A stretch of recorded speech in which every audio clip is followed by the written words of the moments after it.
మరొకసారి వాక్యాన్ని వినడానికి ఆసక్తితో చేరువచ్చినటువంటి దేవుని పిల్లలు మీకు అందరికీ మన ప్రభువును రక్షకుడైన యేసుక్రీస్తు ప్రభువారి నామంలో నా వందనాలు తెలియజేసుకుంటున్నాను. అదేవిధముగా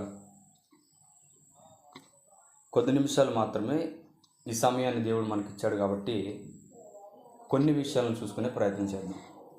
దేని గురించి అయ్యానంటే, సహజంగా మనిషి ఎన్నో విషయాల్లో కోప్పడుతూ ఉంటాడు. అర్థమైపోయి ఉండాలి, అర్థమవుతుందా? మనిషి సహజంగా ఎన్నో విషయాల్లో కోప్పడుతూ ఉంటాడు. కానీ ఎందుకు కోపం వస్తుంది మనిషికి? అసలు ఈ కోపాన్ని గురించి బైబిల్ గ్రంథంలో ఏ ఏ విషయాలు మనకు పరిశీలన చేశాడు దేవుడు? కోపపడినటువంటి వ్యక్తుల్లో ఎలాంటి వారు ఎలాంటి పరిస్థితుల్లోకి వెళ్ళిపోయారు?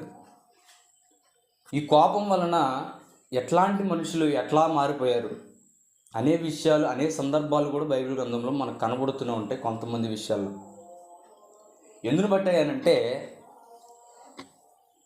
మోషే గారి విషయంలో ఇశ్రాయేలు ప్రజల్ని ఐగుప్తు నుండి కనానుకు నడిపించేటటువంటి ప్రయాణంలో ఒక సందర్భంలో ఇశ్రాయేలు అందరూ కూడా మోషే గారి మీద సనుక్కుంటూ ఇలా మాట్లాడతారు. ఏమన్నాయనంటే, ఐగుప్తులో అట్లాంటి బానిసత్వం చేస్తున్నప్పుడు కూడా ఈ విధంగా ఎప్పుడు మేము ఇక్కడ ఇబ్బంది పడలేదు, ఈ విధంగా మాకు ఎప్పుడు ఆహారం లేకుండా లేదు, ఈ విధంగా మేము తాగడానికి నీళ్ళు లేకుండా మమ్మల్ని ఎప్పుడు చేయలేదు ఐగుప్తులో. కానీ ఇక్కడికి తీసుకొచ్చి నువ్వు మమ్మల్ని ఏం చేస్తున్నావు అంటే హింసలు పెడుతున్నావు అంటారు. ఇక్కడ తీసుకొచ్చి మమ్మల్ని ఎందుకు ఈ రకంగా మమ్మల్ని ఇబ్బంది పెడుతున్నావు అని మోషే మీద ఎంతో సనుక్కున్నారండి. ఆ విషయాల్లో కూడా అతను కోపం రాలేదు. జాగ్రత్తగా గమనించాలి. ఎన్నో విషయాల్లో మోషే గారి మీద సనుక్కున్నారు, ఎన్నో తిట్లు తిట్టారు. దేవుణ్ణి కూడా దూషించే పరిస్థితులు కూడా ఇశ్రాయేల్ ప్రజల్లో కనబడ్డాయి కొన్ని విషయాల్లో. కానీ ఒకే ఒక్క సందర్భంలో మాత్రం మోషే గారు కంట్రోల్ చేసుకోలేకపోయాడండి. ఏమంటే, ఏ మనిషికైనా సహనం అనేది ఎంతవరకు ఉంటుంది? కొంతవరకే ఉంటుంది. ఇప్పుడు ఏ సందర్భం లేకుండా ఒక మనిషి వచ్చి నిన్ను ఒక మాట అన్నాడు అనుకోండి, ఊరుకుంటామా? ఎందుకని? తప్పులేదు కదా మన దగ్గర. మరి ఒక మనిషి వచ్చి మనల్ని అన్నప్పుడు మన కోపం ఎందుకు వస్తుంది అంటే, మన మీద తప్పు లేదు కాబట్టి. కానీ దేవుడు చెప్పాడు, కొత్త నిబంధనకు వచ్చేసరికి నిన్ను ఎన్ని మాటలు అన్నప్పటికీ కూడా నువ్వేం చేయాలి తెలుసా? నీ మీద తప్పు లేకపోయినా ఏం చేయాలి? ఓర్చుకొని ఉండాలి, క్షమించుకొని ఉండాలి. ఎందుని బట్టి అంటే క్రీస్తు మాదిరి కాబట్టి మనకి. అండ్ యేసుక్రీస్తు ప్రభువారి మీద అసలు తప్పు ఉందా? ఉందంటారా? లేకపోయినా ఎన్ని మాటలు అన్నారు ఆయన్ని? అన్నారా? ఎందుకు సహించుకున్నాడు? ఎందుకు రాలేదు అతను కోపం అంటే, ఆయన బ్రతికేటటువంటి బ్రతుకు ఎలా ఉండాలంటే, చనిపోయిన తర్వాత ఆయన పిల్లలైనటువంటి అందరికీ కూడా ఒక ఆదర్శంగా ఉండాలి. అలా ఆదర్శంగా ఉండాలి కాబట్టి ఎంత కోపం వచ్చినా, ఎంత బాధ వచ్చినా దిగమింగుకుంటూ బ్రతికాడు ఆయన. అదే విషయాల్ని ఇక్కడ మోషే గారి దగ్గరకు వచ్చేస్తే, ఒక సందర్భంలో ఆయన అంటారు, మాకు తాగడానికి నీళ్ళు లేవా అని అన్నప్పుడు తండ్రి అయినటువంటి దేవునికి ప్రార్థన చేస్తాడు మోషే. ఇలా నన్ను నీరు అడుగుతున్నారయ్యా, ఏం చేయమంటావు అని అన్నప్పుడు, ఇదిగో మోషే, అక్కడ ఒక బండ ఉంటుంది, ఆ బండ దగ్గరికి వెళ్ళి ఏం చేయమన్నాడు? మాట్లాడమన్నాడు. కానీ అప్పటికి వారు అంటున్నటువంటి ఆ మాటలు, అతను పెడుతున్నటువంటి ఆ ఒత్తిడి వలన దేవుడు చెప్పినటువంటి మాటను మర్చిపోయాడు. ఏం చేశాడు మరి? మాట్లాడమన్నటువంటి బండ దగ్గరికి వెళ్ళి కొట్టాడండి. అదే ఆయన చేసినటువంటి తప్పు. ఆ క్షణంలో వచ్చినటువంటి ఆ కోపం వలన, దాన్ని కంట్రోల్ చేసుకోకపోవడం వలన కనానుకు వెళ్ళాల్సినటువంటి వ్యక్తి ఎక్కడ ఆగిపోయాడు? మార్గం మధ్యలోనే ఆయన జీవితాన్ని ముగించేసుకున్నాడు. ఎందుకనంటే ఒక చిన్న కోపం వలనండి. ఏముందలే, కొంతసేపు మాత్రమే ఆ కోపం ఉంటుంది, తర్వాత ఉండదులే అనుకుంటాం. కానీ మోషే గారి జీవితంలో ఎంత పవిత్రంగా బతికినా, ఒకే ఒక సందర్భంలో మోషే నా ఇల్లంతటిలో నమ్మకమైన వాడు అంటాడు. మరి అంతటి నమ్మకంగా ఉన్నటువంటి వ్యక్తి కనాన్లోకి ఎందుకు అడుగు పెట్టలేకపోయాడు? దేవుని ఇల్లంతటిలో నమ్మకమైన వ్యక్తి కదా, మరి ఎందుకు వెళ్ళలేకపోయాడు కనానికి అంటే ఒక్క తప్పు వలన. అవునా? మరి ఈ సందర్భాన్ని బట్టి చూస్తే ఒక్క తప్పు వలనే ఆయన కోపపడి దాన్ని కొట్టాడు కదా. ఆ విషయంలోనే దేవుడు కనానికి వెళ్ళనివ్వలేకపోతే అనేక సందర్భాల్లో మనం కోపడుతూ ఉంటాం. కొన్ని సందర్భాల్లో ఎదుటివారి పట్ల తప్పు లేకపోయినా కోపం వస్తుంది, కొన్ని సందర్భాల్లో తప్పున్న కోపం వస్తుంది. కానీ కోపపడే విషయంలో కూడా ఎలా పడాలంటే, కోపం ఉన్నప్పటికీ కూడా దాంట్లో తప్పు చేయకుండా ఉండేలాగా మనం కోపడాలి. కోపం అనేది మనిషి సహజం. ఇప్పుడు మోషే గారికి అంత కోపం వచ్చింది కదా, అదే కోపంలో కొట్టకుండా మాట్లాడాడు అనుకోండి, అక్కడ ఏమైపోయేది? ఆ కోపం అక్కడితో అణిచివేయబడి దేవుడు చెప్పినటువంటి మాటను తూచే తప్పకుండా పాటించినట్టు. కానీ ఆయనకు వచ్చినటువంటి కోపం ఎవరి మీద? ఇశ్రాయేలు మీద అండి. ఇశ్రాయేలు మీద ఉన్నటువంటి కోపం వలన దేవుడు చెప్పినటువంటి మాటను మర్చిపోయి ఆ కోపంలో మాట్లాడమన్నటువంటి బండతో ఏం చేశాడు? కొట్టాడు. ఇదొక సందర్భం కోపం విషయంలో, మోషే గారి విషయంలో. ఇంకొకటి చూద్దామా? ఇంకొకటి చూస్తే మొట్టమొదటిగా పుట్టినటువంటి, భూమి మీద పుట్టినటువంటి వ్యక్తి, తల్లి గర్భంలో నుండి మొట్టమొదటిగా బయటకు వచ్చినటువంటి వ్యక్తి ఎవరైనా తెలుసా మీకు? కయ్యను. కయ్యని విషయంలో మనకెందుకు కనబడుతుంది కోపం అంటే, తన తమ్ముడి మీదనండి. తన రక్తాన్ని పంచుకొని పుట్టినటువంటి వ్యక్తి విషయంలోనే కోపపడ్డాడు. ఎందుకని అంటే, నేను ఇచ్చినటువంటి అర్పణలు ఏవి కూడా దేవుడు తీసుకోవట్లేదు, నా తమ్ముడు ఇచ్చినవే తీసుకుంటున్నాడు అనేటటువంటి కోపము అనే ఆయనకున్నటువంటి ఆ స్వార్థం కూడా ఒక రకంగా చెప్పాలండి, తమ్ముడి మీద ఉన్నటువంటి ద్వేషం. అలాంటి వ్యక్తిని దేవుడు ఏం చేశాడు? దేశదిమ్మర చేసేసాడు భూమి మీద. అర్థమవుతుందా? దేశదిమ్మర అయిపోయి భూమి మీద తిరుగుతూ బ్రతికాడు కొన్నాళ్ళు. చిన్న కోపం అండి మనిషి జీవితాన్ని నాశనం చేసేస్తుంది. దేవుడు ఆ కాలంలో వెంటనే శిక్ష ఉంది కాబట్టి వారికి శిక్ష విధించేశాడు. మరి ఇప్పుడు వెంటనే శిక్ష పడట్లేదు కాబట్టి మరలా మనం ఏం చేస్తున్నాం తెలుసా? తెలిసినటువంటి తప్పునే మరలా చేస్తూ పోతున్నాం. దేవుడు చెబుతున్నాడు, ఈ క్రియ తప్పయ్యా అని చెబుతున్నాడు.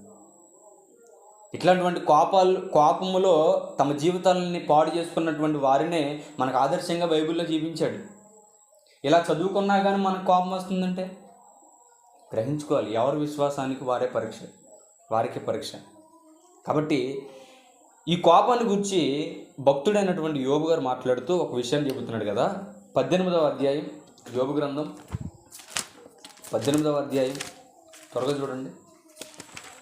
18వ అధ్యాయం 4వ వచనం చూడండి ఒకసారి. యోబు గ్రంథం 18వ అధ్యాయము 4వ వచనం. కోపము చేత నిన్ను నీవు చీల్చుకొనువాడా. ఏమంటున్నాడు? కోపము చేత నిన్ను నీవు చీల్చుకొనువాడా అంటున్నాడు. నీ నిమిత్తము భూమి పాడుగా చేయబడిన క్వశ్చన్ వేస్తున్నాడు చూడండి. నీవు చింపుకునే అంత కోపం ఉందనుకోండి, నిన్ను బట్టి, నీ కోపాన్ని బట్టి భూమి ఏమైనా పాడైపోద్దా? నీ నిమిత్తము కొండ దాని స్థానము మారిపోద్దా? మారిపోదు. నీకు ఎంత కోపం ఉంటే ఏముంది? ఆ కోపం వలన నిన్ను నీవే చీల్చుకునేంత కోపం నీకు వచ్చినప్పటికీ కూడా ఎందుకు ఉపయోగం? ఆ కోపం ఎవరికైనా లాభమా? ఎవరికీ లాభం లేదు. ఆ కోపం వలన భూమి ఏమైనా పాడైపోద్దా? భూమి ఏమైనా తలకిందులు అవుద్దా? ఏమీ ఉండదు. ఇంకా కింద మాట ఏమంటున్నాడు? అది ఇంకా బాగుంటుంది చూడండి. నీ నిమిత్తము కొండ దాని స్థానం మారుతుందా అండి. నీకున్నటువంటి కోపం వలన, నీకు వచ్చేటటువంటి ఆగ్రహం వలన ఈ కొండ ఎక్కడి నుంచి అక్కడికి వెళ్ళిపోద్దా? నువ్వు అనుకున్నంత మాత్రాన కోపంతో అవ్వదు. ఏంటంటే క్షణికావేశమైనటువంటి కోపం అని. ఆ క్షణంలో ఆ కోపం వచ్చినటువంటి విషయంలో నేను ఏదైనా చేయగలను, నేను ఏదైనా సాధించేసేయగలను అనే ఆ యొక్క క్షణికావేశమైన ఆలోచన ఉంది చూసారా? ఆలోచన బట్టి మాట్లాడుతున్నాడు ఇక్కడ. ఏమంటున్నాడంటే, నీ కోపం వలన భూమి ఏమి పాడైపోదు, నీ కోపం వలన ఈ కొండ ఏమి మారిపోదు. కాబట్టి నీకెంత కోపం వచ్చినప్పటికీ కూడా ఏం చేయాలి? తగ్గించుకొని ఉండాలి. ఎందుకనంటే క్రీస్తుని నమ్ముకొని సంఘములో చేర్చబడ్డావు నువ్వు. ఆ విషయం మర్చిపోకూడదు. క్రీస్తుకు మాదిరిగా బ్రతుకుతున్నాం మనం. క్రీస్తుకు మాదిరిగా బ్రతుకుతున్నటువంటి మనలో ఆయన దగ్గర ఉన్నటువంటి క్వాలిటీస్ మన దగ్గర ఉండాలిగా. మరి ఆయనలో కోపం కనపడుతుంది ఎక్కడైనా? ఏ విషయంలో అయినా. 33.5 సంవత్సరంలో ఈ భూమి మీద బతికాడు ఆయన కదా. ఆయన బ్రతికినటువంటి దినాలు ఏ విషయంలో అయినా కోపపడ్డట్టుగా కనపడుతుందా? చిన్న విషయాల్లో కోపపడి ఉంటాడులేండి.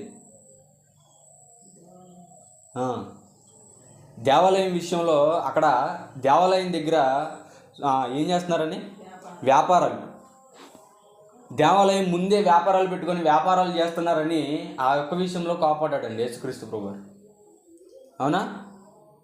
ఆ తర్వాత ఆ విషయం కాకుండా మిగతా ఎక్కడైనా కోపడ్డా? సిలువ వేసే విషయంలో, తప్పు లేకుండా కొట్టే విషయంలో, పిలాతు విషయంలో కానీ ఏ విషయంలో అయినా కోపడ్డా? కోపడలా. చివరకు ఆయన నమ్ముకున్నటువంటి ఇస్కరియోతు విషయంలో కూడా ఆయన ఏం చేయలేదు? కోపడలా. ఎందుకనంటే మనకు మాదిరిగా ఉండాలి ఆయన.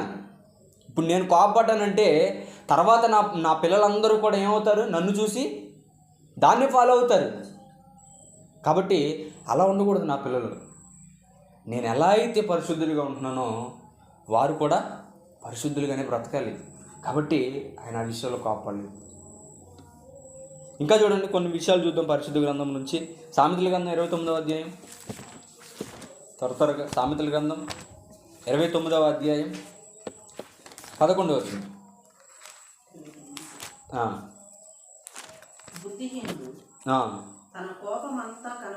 బుద్ధిహీనుడు తన కోపమంతా కనపరచును, జ్ఞానము గలవాడు కోపము అణుచుకొని దానిని చూపకుండును. ఏమంటున్నాడు?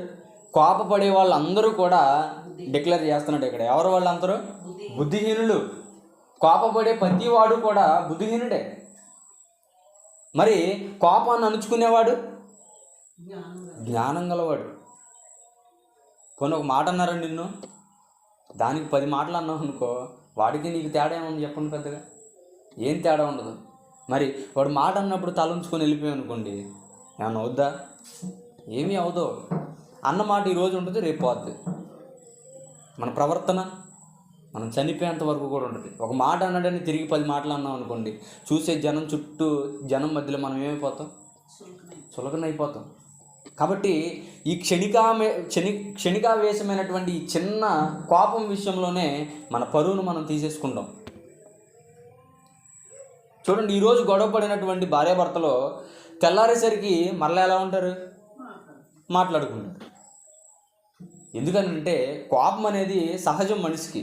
కానీ హద్దు మీరు కోపపడి మాట అన్నాం అనుకోండి, ఆ మాటల వలన ఎదుటి మనిషిని మనం నొప్పిస్తాం. కాబట్టి కోపము ఎంతలో ఉండాలో అంతలోనే ఉండాలి. కోపపడకూడదని చెప్పట్లేదు నేను. కోపము కూడా ఎలా ఉండాలంటే మితి మేరకుండా ఉండాలి, హద్దులో ఉండాలి. దేనికైనా హద్దులో ఉండాలి. నేను 2nd క్లాసు 3rd క్లాసు చదువుకునేటప్పుడు ఒక పాట ఉండేదండి, హద్దులు హద్దులని తెలుగులో ఒక పాట ఉండేది. ఏంటంటే ప్రతి దానికి కూడా హద్దే. ఒక కుటుంబం ఉండేది, ఆ కుటుంబంలో ఒక స్త్రీ ఉండేది. ఆమెను వేరే అతనికి ఇచ్చి పెళ్లి చేస్తారు. పెళ్లి చేస్తే అతను సంక్రాంతి పండగకి అత్తారింటికి వస్తాడు. వస్తే అల్లుడు వచ్చాడన్న కొత్తలో ఆ యొక్క ఆనందంలో ఏం చేస్తారంటే అత్తగారు, కోడలు, ఆమె కూతురు వీళ్ళందరూ కలిసి పిండి వంటలు వండుతారు. పిండి వంటలు వండి అల్లుడిని పిలిచి పెడతారు. ఏంటి, కొత్తగా అల్లుడు మా ఇంటికి వచ్చాడని అన్నీ వండేసి అల్లుడికి మొత్తం పెట్టేస్తారు. మొత్తం పెట్టేస్తే చివరికి ఏమైంది తెలుసా? ఆడు అన్నీ తినేసి పొట్టంతా ఇంత లావు అయిపోద్ది. తీరా హాస్పిటల్కి తీసుకెళ్తే ఆ డాక్టర్ గారు అంటారు, ఆపరేషన్ చేయాలమ్మా, ఆపరేషన్ చేయకపోతే ఇతను కష్టం, బ్రతకడు అంటారు. తీరా ఆపరేషన్ చేసిన తర్వాత ఏం వస్తుంది తెలుసా బయటికి? వాళ్ళు పెట్టినటువంటి అరిసెలు, బూరెలు, ఇవన్నీ కాకుండా రూపాయి కాయిన్లు, చైన్లు, ఇవన్నీ ఎందుకు వచ్చాయి అంటే అల్లుడు వచ్చిన కొత్తలో ఏం పెడుతున్నారో వీళ్ళకి తెలియట్లేదు, వీళ్ళు పెడుతున్నారు కదా అని వాడేం తింటే వాడికి తెలియట్లా. హద్దు మీరు తినేయడం వలన ఏమైపోయింది, లోపల అన్నీ తినేసాడు వాడు. ఏం తింటున్నాడో సోయి లేకుండా తినేసాడు. అలాగే ప్రతి దానికి ఉంటుంది. ఆ లెసన్ మొత్తం చదువుకుంటానండి. తినేదానికి హద్దు, తాగడానికి హద్దు, కోపపడడానికి హద్దు, సంపాదించడానికి హద్దు, ప్రతి దానికి కూడా హద్దులు పెట్టాడు. ఎందుకనంటే మితిమీరిపోయి మనం చేసామనుకోండి, అది మనకు ఉపయోగకరం కాదు. ఎంతవరకు ఉండాలో అంతవరకు ఉండాలి. ఈ కోపం కూడా అంతే. మనం ఎంతవరకు కోపపడాలో అంతవరకే కోపపడాలి. అధిగమించి చూపించామనుకోండి, అది మనకే ముప్పు. కాబట్టి ప్రతి ఒక్కరు కూడా గమనించవలసినటువంటి విషయం అండి ఇది. ప్రతి మానవుని జీవితంలో జరిగేటటువంటి ఒక క్రియ ఇది, కోపం. కోపం ఉండొచ్చు కానీ మితిమీరినటువంటిది ఉండకూడదు. ఇంకొక విషయం చూడండి, సామెతల గ్రంథం 15వ అధ్యాయం. సామెతల గ్రంథం 15వ అధ్యాయం 1వ వచనం చూడండి.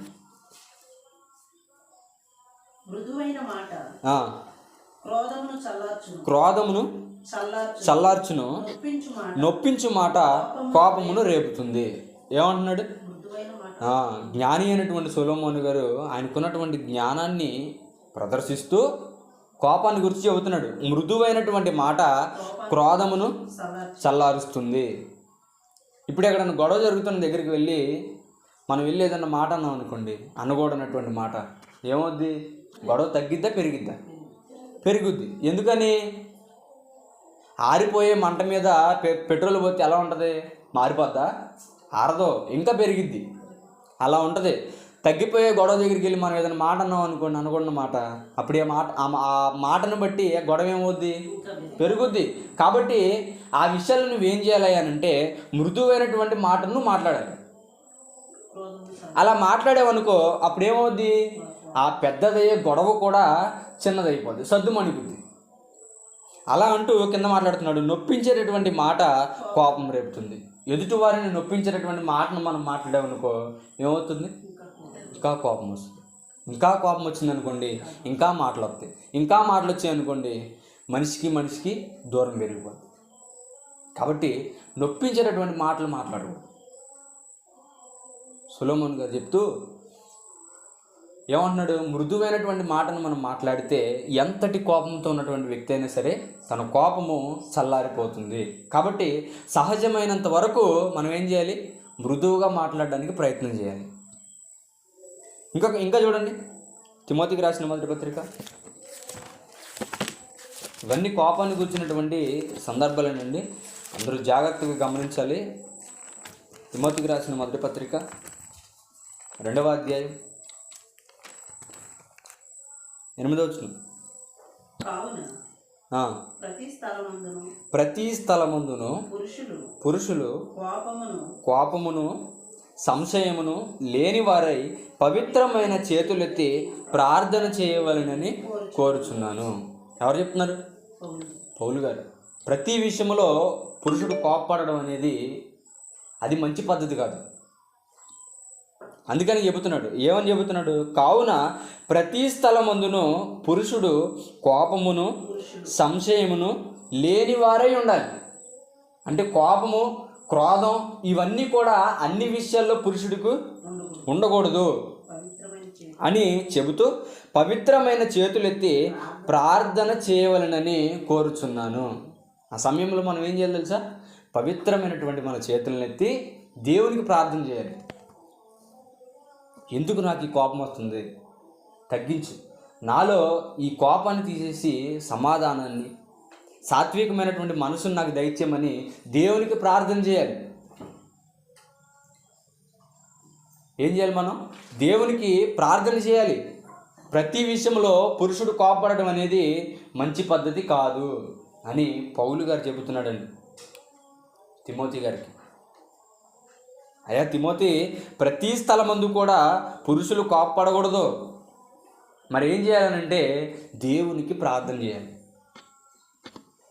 దేవునికి ప్రార్థన చేస్తే ఆ కోపం అనేది మనకు తగ్గిపోద్ది. మనలో ఉన్నటువంటి ఆ క్రోధము, ఆ కోపాన్ని తీసివేసి మంచి మనసును దేవుడు మనకు దయచేస్తాడు. ఏ విషయంలో కోపపడాలో ఆ విషయంలో కోపపడితే చాలు. ప్రతి విషయంలో తలదూరు చేసి మనం దాన్ని అంటించుకోవాల్సిన అవసరం పురుషునికి లేదు అని చెబుతున్నాడు. ఇంకా చూడండి, యాకోబు పత్రిక 1వ అధ్యాయం. యాకోబు పత్రిక 1వ అధ్యాయం 20వ వచనం చూడండి. నరుని కోపము దేవుని నీతిని నెరవేర్చదు. ఏమంటున్నాడు? నరుని కోపము దేవుని నీతిని నెరవేర్చదు. ఎందుకనంటే దేవునికి కోపంతో ఉన్న వాళ్ళంటే పడదు. అందుకనే నరుని కోపము దేవుని నీతిని నెరవేర్చలేదు. ఇంకో మాట చూడండి, కొలసీలకు రాసిన పత్రిక 3వ అధ్యాయం. కొలసీలకు రాసిన పత్రిక 3వ అధ్యాయం 21వ వచనం. 21వ వచనం. తండ్రులారా, మీ పిల్లల మనసు కృంగకుండునట్లు వారికి కోపం పుట్టింపకుడి. ఏమంటున్నాడు? తండ్రులకు చెప్తున్నాడు అండి అపోస్తలుడైనటువంటి పౌలు గారు. తండ్రులకు చెప్తున్నాడు, మీ పిల్లల మనసును కృంగకుండునట్లు వారికి కోపము పుట్టించవద్దు. అంటే ఎన్నో విషయాల్లో తల్లిదండ్రులు పిల్లలకు కోపం రేపుతూనే ఉంటారు. కానీ ఆ కోప్పడే విషయాల్లో కూడా ఎలా కోప్పడాలంటే మనం కోపంతో చెప్పినట్లు ఉండాలి, కానీ వాడికి బాధ కలగకూడదు, అలా చెప్పాలి. అదే ఈ విషయం చెబుతున్నాడు ఇక్కడ. తల్లి అయినా తండ్రి అయినా మీ పిల్లల మనసు కృంగకుండా మీరేం చేయాలి, వారికి చెప్పాలి.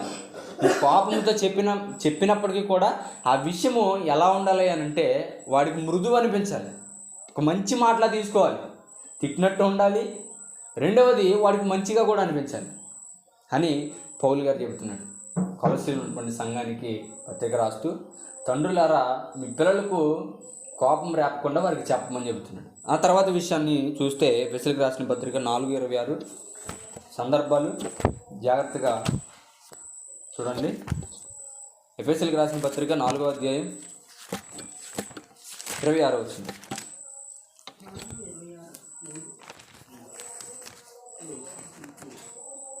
ఎఫెసీయులకు రాసిన పత్రిక 4:26 అండి. చదవండి. కోపపడుడి కానీ పాపం చేయొద్దు. ఇదేనండి ఇంపార్టెంట్ విషయం. ఈ పాఠం అంతటికి కూడా మూలమైనటువంటి విషయం ఇది. ఏమని చెబుతున్నాడు? కోపపడుడు కానీ కోపములో పాపం చేయొద్దు. ఇప్పుడు చాలామందికి కోపం వస్తుంది. ఆ కోపంలో ఎన్నో పాపాలు చేస్తారు. ఎలాగంటే కొంతమందికి తట్టుకోలేనటువంటి కోపం వస్తుంది. ఆ కోపంలో ఊరేసుకోవాలని, ఆ కోపంలో పురుగుల మందులు తాగాలని. అవసరమా? క్షణికావేశమైనటువంటి కోప విషయంలో నీ ప్రాణాలను తీసుకోవడం అది మంచి విషయం అంటారా? మంచి విషయం కాదు. కోపం వస్తుంది, ఎంతసేపు ఉంటుంది? మహా అయితే 1 గంట ఉంటుంది, 2 గంటలు ఉంటుంది, తర్వాత పోద్దాం. ఆ గంట వచ్చేటటువంటి ఆ కోపంలోనే ఏ పురుగు మందు డబ్బానో ఏ ఊరేసుకోనో నువ్వు చచ్చిపోతే నీ జీవితానికి అర్థమేది? దేవుడిని నీ లోకంలో పంపించడం అదే నా రీజను? కొన్నాళ్ళు బ్రతికి నీకు కోపం వస్తే ఏదైనా తాగి చనిపోమని ఈ లోకంలో పంపించాడు దేవుడు నిన్ను? చనిపోలా. మనిషికి కోపం అనేది సహజం. కానీ ఆ కోపంలో మీరేం చేయకూడదని అంటే పాపాలు చేయకూడదు.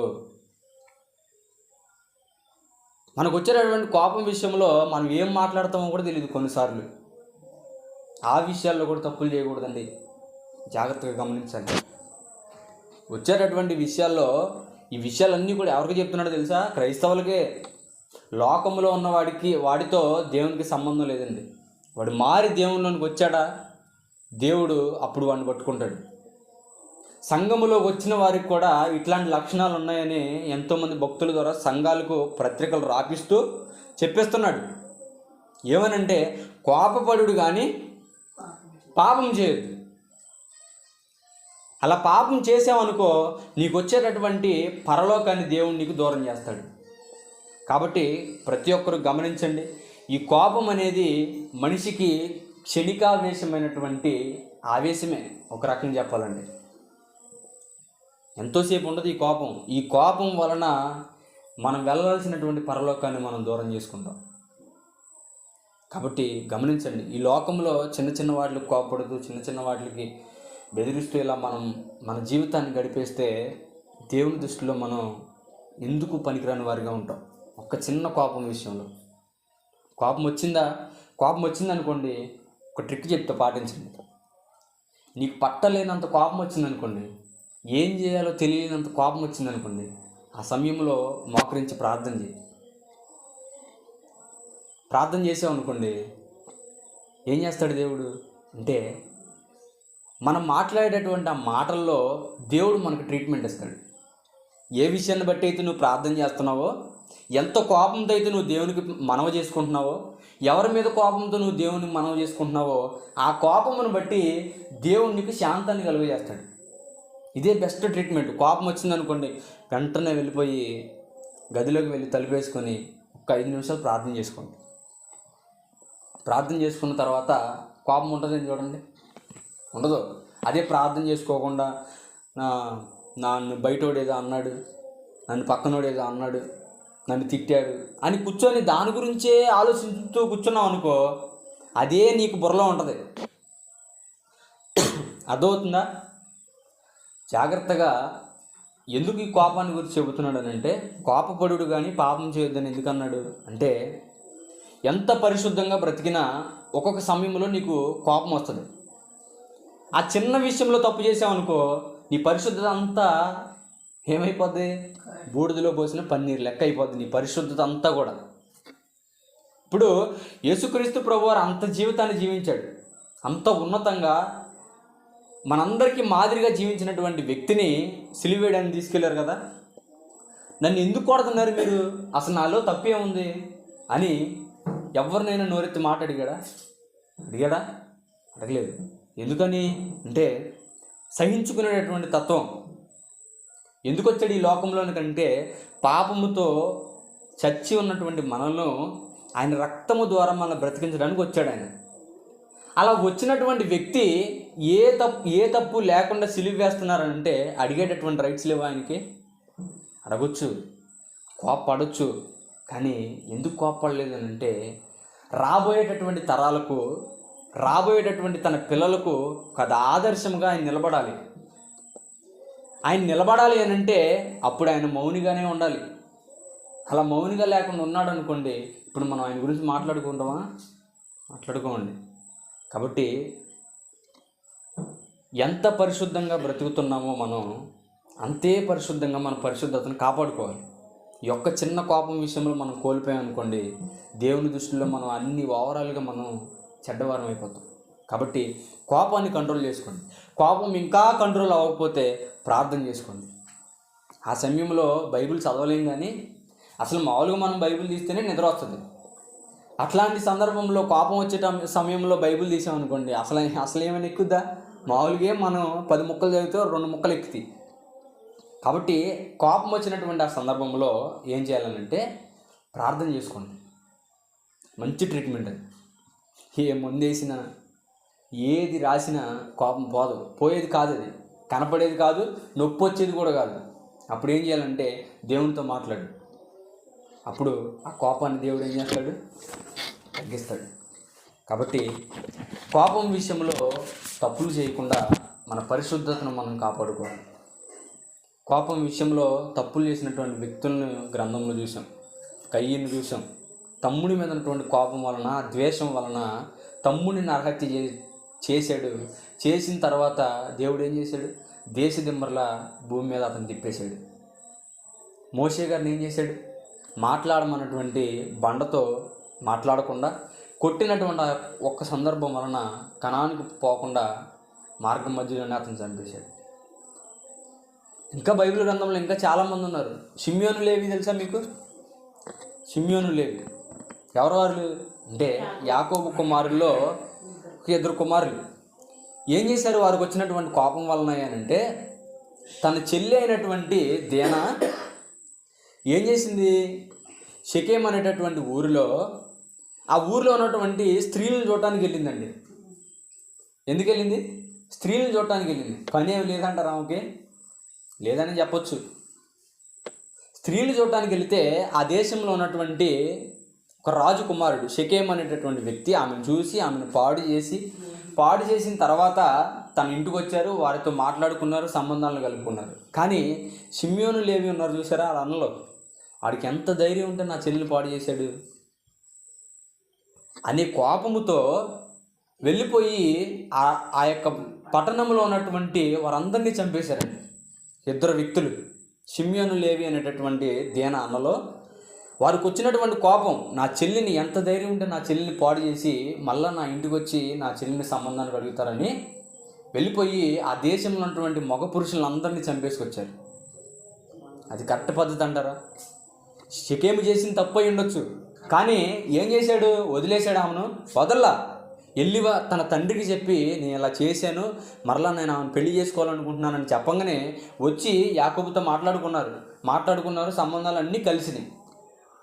ఎప్పుడైతే చీకటి పడిందో ఆ సమయంలో వెళ్ళిపోయి వాళ్ళందరినీ చంపేసి వచ్చారండి. ఇది కరెక్ట్ పద్ధతి అంటారా? చూడండి, కోపపడే విషయంలో కూడా కొన్నిసార్లు తప్పులు చేస్తాం, చంపేసే పరిస్థితులు కూడా వస్తాయి. ఎన్నో విషయాల్లో సోషల్ మీడియాలో మనకు వైరల్ అవుతూనే ఉంటాయి. తల్లి మీద కోపంతో కొడుకు నరికేశాడని, ప్రియురాల మీద కోపంతో ప్రియుడు చంపేశాడని. తల్లిదండ్రుల మీద కోపం వలన పిల్లలు తల్లిదండ్రులను చంపేశారని, ఇలా ఎన్నో విషయాలు చూస్తాం. కోపంలో చేసేటటువంటి పనులు, ఇలా చేస్తే దేవుడు క్షమించడు. కాబట్టి ఈ కోపాన్ని మనం ఎంత కంట్రోల్ చేసుకుంటే మన ఆయుష్ అంత పెరుగుద్ది. కాబట్టి కోపం విషయంలో ప్రతి ఒక్కరు కూడా జాగ్రత్తగా ఉండాలని ప్రభు పేరిట మీకు అందరికీ తెలియజేస్తూ నా మాటలు ముగిస్తున్నాను.